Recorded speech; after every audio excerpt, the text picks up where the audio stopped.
Bonsoir Sismondi. Bonsoir Paul. Merci d'avoir accepté notre invitation. C'est moi qui vous remercie, c'est la première fois et je vous en remercie, c'est un honneur. Pour vous présenter très rapidement à nos téléspectateurs, vous êtes journaliste, vous êtes également représentant de la jeunesse au Cameroun. Tout à fait, le Rassemblement de la jeunesse camerounaise. Nous sommes 365 associations et 4025 mises à jour il y a 3 semaines. Je ne vous présente pas Maître Alice Combe, vous vous connaissez très bien. Bien sûr, je connais Madame Combe. Vous avez suivi nos échanges dans la première partie. Ah oui. Vous avez 15 minutes avec elle et je souhaite que vos échanges soient cordiaux, polis. Ah oui, merci. Bonjour Madame Combe. Bonjour Monsieur Bichoka. Alors, je vous ai écouté dans les coulisses, j'ai écouté avec délectation votre grande théorie de l'évolution et votre grande théorie également de la tolérance. À propos de l'évolution et de la tolérance, j'ai aussi quelques théories là-dessus.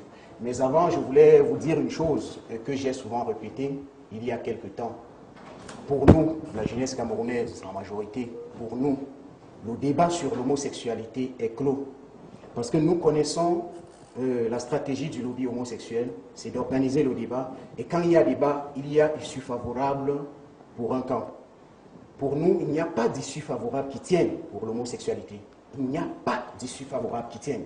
Pour nous, le débat est clos. Mais si je suis venu là aujourd'hui, c'était parce que vraiment, je voulais le dire une dernière fois pour toutes. Parce que nous sommes passés désormais à l'action répressive.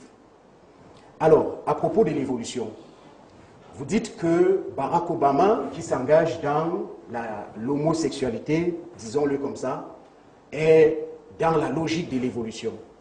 Ça dépend. L'évolution, ça dépend de quel sens. On parle de l'évolution dans le sens de la décrépitude ou de l'évolution dans le sens vraiment d'une moralité en crescendo. Donc moi, je pense plutôt qu'on est là en train d'aller vers les excroissances perverses de la société occidentale. Mais là, pour nous, ça n'engage que Barack Obama. Ça ne nous regarde pas. Tant qu'ils restent chez eux avec, ça ne nous regarde pas. Nous sommes au Cameroun, nous les attendons. Je vous ai entendu également dire... On devrait peut-être laisser Maître Alice Combe réagir sur ces premiers aspects. Oui, je voulais conclure sur cette phase. Allez-y. Je vous ai entendu également dire que, à propos de cela, c'est une question de droit de l'homme. Vous savez comment ça s'est défini, les théories des droits de l'homme aux Nations Unies? Sur la base de la culture purement occidentale. Ils sont majoritaires, ils sont les plus forts, ils ont l'argent, alors ils vous imposent ce qu'ils veulent. Nous avons des lois au Cameroun, nous avons une culture, nous sommes sociologiquement, juridiquement et très homophobes, madame. Nous sommes homophobes au Cameroun, nous n'en voulons pas. Un point, c'est tout. Tant qu'ils restent chez eux avec ça, on n'a pas à s'en prendre à eux. C'est leur société, c'est leur culture. Mais quand ils vont traverser les frontières avec cette affaire, ils vont nous trouver avec notre front. Ça, c'est ce que j'avais à dire pour cette première partie. Maître Combe. Je ne sais pas, mais je pense que je n'ai pas grand-chose à dire. Hein. Je connais bien M. Bichoka pour... il a dit que le débat est clos, donc je ne sais pas de quoi il faut parler. Le débat pour la jeunesse est clos. Il ne veut pas qu'on parle d'homosexualité. Il ne veut pas que ce soit un sujet camerounais. Il m'apporte de la violence. Moi j'ai retenu dans son... Donc je ne sais pas quoi vous dire. Non, je connais ses dans son positions, propos, mais je n'ai pas entendu des arguments. Vous avez au Cameroun créé la Commission nationale des droits de l'homme. Oui, madame. Bon, ce n'est pas moi qui ai inventé ça. Mais on ne met pas tout dans les droits de l'homme, madame. Non, mais attendez, on ne met pas tout comment? C'est vous qui définissez les droits de l'homme? Non. Et c'est pas vous non plus? Non. C'est la Déclaration universelle des droits de l'homme. Alors mettez-y le grand banditisme. On va laisser madame Combe réagir. Le viol et tout le reste, madame. Sismondi, s'il vous plaît, on va laisser madame Combe réagir et vous reprendrez la parole. Je ne discute pas comme ça. Je discute de manière ordonnée, cohérente et de façon à apporter des arguments. Allez-y. Donnez-moi des arguments contre ce que je dis. Mais c'est ce que je vous ai donné là, c'est des arguments, madame. On est là dans la criminalité. L'homosexualité est une criminalité. C'est une identité criminelle. C'est une identité meurtrière. Et chaque fois qu'on en parle, c'est vraiment désormais avec autant de passion et peut-être, comme vous le dites, avec autant de violence. Peut-être que si on dépassionne le débat, on va en tirer quelque chose. On va laisser Maître Combe réagir et vous reprendrez la parole. J'aimerais discuter argument contre argument avec M. Bichoka, mais je crois qu'il a beaucoup de difficultés à discuter comme ça. Comment ça, madame? Les armes qu'il utilise, c'est la violence, c'est les gros bras, je l'ai vu dernièrement lorsqu'on a voulu organiser un séminaire à l'hôtel Mancel. Ah c'est oui, lui, il nous a apporté les gros bras. Pour promouvoir l'homosexualité, voilà. Nous n'en voulons pas et c'est ce que nous allons faire tout le temps, franchement. Alors je vous vous laisse... pensez vraiment qu'on peut avoir un échange avec ça? Moi, je ne pense pas. Mais j'ai développé des arguments tout à l'heure. Je croyais que vous alliez venir noter un par un et me donner une contradiction. Mais je vous ai dit tout à l'heure, par exemple, vous madame, me dites simplement, nous, le débat est clos et vous êtes journaliste. Je vous ai dit que les gens se sont battus pour que vous ayez... C'est une violation grave, c'est un crime contre l'humanité, madame. Répondez à ceci. Vous savez ce que ça veut dire, un crime c'est un crime contre l'humanité. Pourquoi? Donnez-moi la définition du crime Tenez, contre madame, l'humanité. c'est un crime contre l'humanité. S'il vous plaît. Ben, voilà. Tout à l'heure, vous avez mis l'homosexualité au-dessus de Jésus, du Christ, du Fils de Dieu. Dieu, lui, dans ses textes, il dit, madame, Dieu lui dit, Maître Ngom, s'il vous plaît. Vous devez aller et multipliez-vous, madame. Il n'a pas dit allez et détruisez-vous. Alors, vous demandez aux hommes d'aller s'accoupler avec les hommes. Monsieur Bichoka, 2 secondes. On va donner, madame, Maître Ngom, c'est à vous. La parole est à vous. La parole est à vous. Monsieur Bichoka ne vous interrompra pas. On vous laisse aller jusqu'au bout de votre argumentaire. Non, il ne peut pas ne pas m'interrompre. Allez-y, il ne nous interrompra pas. Il n'est pas capable. S'il vous plaît, c'est à vous la parole. Argumentez. Moi, j'ai retenu une chose dans le propos de monsieur Bichoka qui a défini l'homosexuel comme étant une exacerbation de la perversité occidentale. Il a aussi dit que c'est un crime contre l'humanité. Oui. Je suis juriste, j'aimerais savoir quelle est votre définition de crime contre l'humanité. D'accord. Monsieur Bichoka, vous répondez et on revient à Madame. Ce n'est pas une expression en l'air. Il y a des gens qui peuvent être poursuivis, condamnés pour avoir devant les tribunaux internationaux. Alors vous, quelle est votre définition personnelle de le crime contre l'humanité? Parce que celle que j'ai, qui est celle universelle, oui, il faut d'abord que je sache qu'est-ce que vous mettez dedans avant de répondre. Bien, madame, voilà ce que nous mettons dans crime contre l'humanité. C'est toute tendance visant à l'extinction de l'espèce humaine, par exemple, à l'extinction d'une espèce. L'homosexualité est une tendance qui vise exclusivement l'extinction. Si des hommes s'accouplent avec des hommes, des femmes avec des hommes, l'humanité court vers l'extinction. Voilà ce qui est considéré comme un crime contre l'humanité, madame. Bien. Par exemple, si dans une guerre, une ethnie s'attache à la destruction d'une autre, c'est un crime contre l'humanité. Voilà. Maître Ngom, c'est à vous la parole.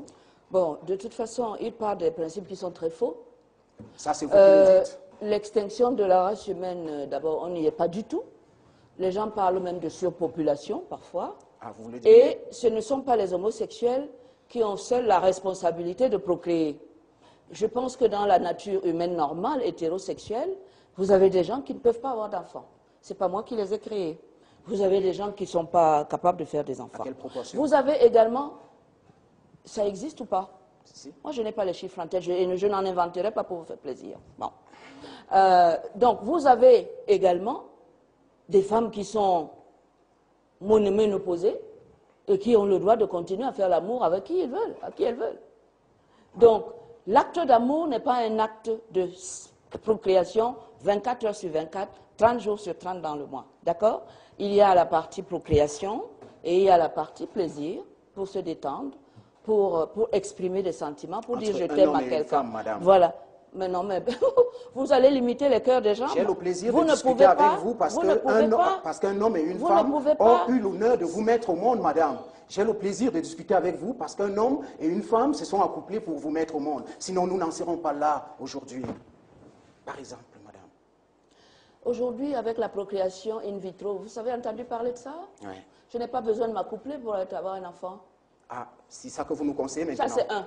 Deuxièmement, vous avez vu les prêtres avec leur histoire de célibat obligatoire? Là, vous faire des enfants. L'acte sexuel. Bon, allez donc dire à ceux qui ne font pas du tout l'amour, c'est-à-dire qui ne posent pas cet acte d'amour prescrit par les dieux, allez leur dire que le célibat est contre l'humanité. Quand vous aurez dit ça aux prêtres, vous reviendrez me voir. On va discuter. Parce que moi, je me bats pour l'égalité de tous les droits pour tout le monde. N'est-ce pas? Moi, c'est mon objectif. C'est pour ça que je me bats. Je ne me bats pas pour que les uns soient favorisés et les autres pas. Je ne me bats pas pour dire, monsieur, vous êtes homosexuel, vous ne faites pas d'enfants. Mais non, mais laissez-moi terminer. Vous battez pour les droits, d'accord. On va laisser il s'agit d'une criminalité. La République... Mais non, mais vous ne parlez pas de criminalité. L'homosexualité au Cameroun est une criminalité. C'est puni par la loi. Moi, je suis juriste. Je suis juriste, avocat pratiquant. La République ne doit pas légiférer parce que les gens veulent savoir. Alors ne me parlez pas de criminalité. La République ne doit pas légiférer parce que des gens veulent juste il est incapable de discuter. C'est de la criminalité. Il est incapable. Il devient fou quand il parle d'homosexualité. Vous êtes avocat, vous êtes juriste, je vous en prie. Vous êtes juriste. Alors, il pète un plomb. Dites-lui que la criminalité, c'est moi qui en parle, pas lui. Je vous en prie. L'homosexualité est une criminalité. Vous n'avez aucune connaissance pour parler de criminalité. Quand quelque chose est puni par la loi, c'est quoi? Vous êtes journaliste, n'est-ce pas? C'est quoi? Un journaliste. C'est puni par la loi, madame. Sismondi, je vous en prie. La République ne doit pas légiférer parce que des gens veulent s'envoyer en l'air par ce canal-là. On s'envoie en l'air comme on veut. Non, madame. Monsieur, vous n'allez pas m'interdire. Alors, acceptez qu'on viole votre enfant. Ma sexualité, ce n'est pas... Acceptez, pendant que vous y êtes, acceptez le viol. Acceptez.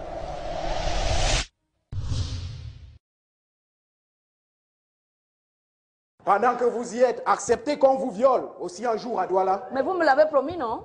Sur un plateau de télé. Je n'oserais jamais, madame. Non, c'était pas moi. C'était l'avocat qui était sur le plateau. La violence, c'est votre religion. Je suis désolé. Je connais. Oui, là-dessus, madame, vraiment, je vous le garantis. Mais je vous assure que le jour où vous allez commettre des actes de violence avérés, s'il vous plaît. Vous avez un fils de 5 ans, non? S'il vous plaît. Vous verrez. Vous voulez vous attaquer à mon fils, madame? S'il vous plaît, Sismondi. Et vous vous attaquez aux enfants des autres. S'il vous plaît, je vous décapite, tu ne seras madame. même peut-être plus là. Sismondi, s'il te plaît. Ne touchez jamais à mon enfant. Tu auras un enfant homosexuel, toi.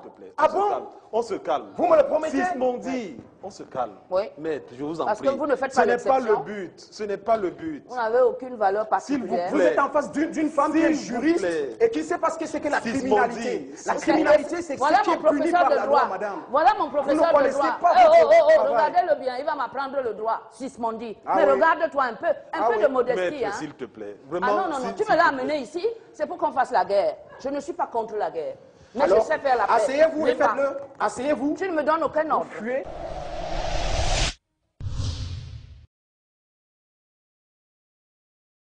Voilà, on arrive au terme de cette première partie d'échange. Ça a été assez houleux, ça a été assez chaud. On comprend que le débat homosexuel, comme plusieurs autres sujets d'actualité, passionne encore énormément, surtout maintenant. Merci Sismondi d'être venu sur ce plateau. Merci infiniment. On va continuer à suivre les actions que vous et votre association vous menez. Oui, merci de m'avoir invité, Paul. Je suis désolé que ça se soit passé avec un peu de passion. Mais franchement, nous avons des messages à passer à ceux que Madame Com dit défendre. Oui. Parce que pour nous, vraiment, ce n'est pas humain de défendre ce genre de causes-là, l'homosexualité, c'est-à-dire un homme et un homme. Vraiment, Madame, nous ne percevons pas l'humanité comme ça. Voilà. Et les droits de l'homme, pour nous, ce n'est pas ça. Merci Sismondi, merci infiniment d'être venu sur ce plateau. On aura l'occasion de vous recevoir dans un autre plateau sur Vox Africa pour parler longuement des actions que vous et votre collectif vous menez dans le combat qui est le vôtre. Merci infiniment. Nous espérons que nous serons aussi assis là où Madame Com est assise actuellement. Bien entendu, rassurez-vous. Madame, monsieur, on se retrouve avec le deuxième contradicteur de